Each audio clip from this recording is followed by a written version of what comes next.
Hello বন্ধুরা, আশা করি আপনারা সবাই অনেক ভালো আছেন। গুগল ডক্সের আজকের এই শর্টসে আমরা আপনাদেরকে দেখাবো আপনি কিভাবে আপনার গুগল ডক্সের কোনো ফাইলকে আপনি অন্য কারোর সাথে শেয়ার করবেন। তাহলে সেই জন্য যেটা করতে হবে, সেই জন্য আপনাকে শুরুতে গুগলে আসতে হবে। গুগলে আসার পরে দেন আপনাকে এখানে যে গুগল অ্যাপসের যে এখানে অনেকগুলো ডট দেখতে পাচ্ছেন, সেই ডটসে যাবেন। সেই ডটসে যাওয়া ক্লিক করতে হবে।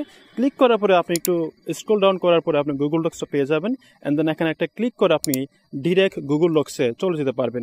অথবা আপনি চাইলে গুগলের যে এখানে ব্রাউজার আছে দুইটা, সেই দুইটা ব্রাউজারের যে কোনো একটা আপনি লিখে গুগল ডক্স লিখে আপনি সরাসরি গুগল ডক্সে প্রবেশ করতে পারবেন। সাপোজ আমি এখানে গুগল ডক্স লিখলাম, লেখার পর আমার এখানে এই যে দেখতে পাচ্ছেন এই গুগল ডক্সটা চলে আসছে। আমি এখানে একটা ক্লিক করলাম।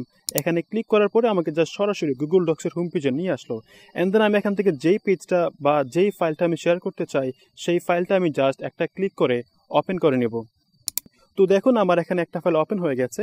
অ্যান্ড দেন ওপেন করার পরে তারপর আমি ফাইলটাকে দেখে নিলাম। অ্যান্ড দেন আমার এখানে এই যে দেখুন আপনার এখানে একটা রাইট কর্নারে শেয়ার অপশনটা আছে। আপনার শেয়ার অপশনে একটা ক্লিক করবেন।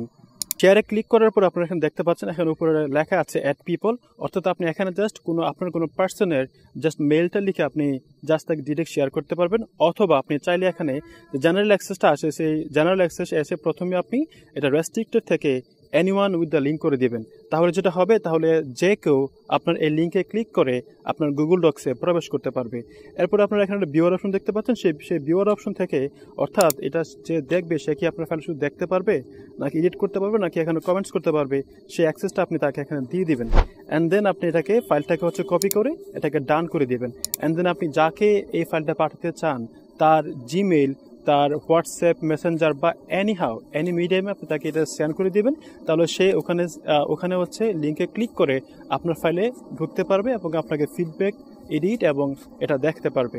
সবাইকে এই ভিডিওটি দেখার জন্য ধন্যবাদ। ভালো থাকবেন।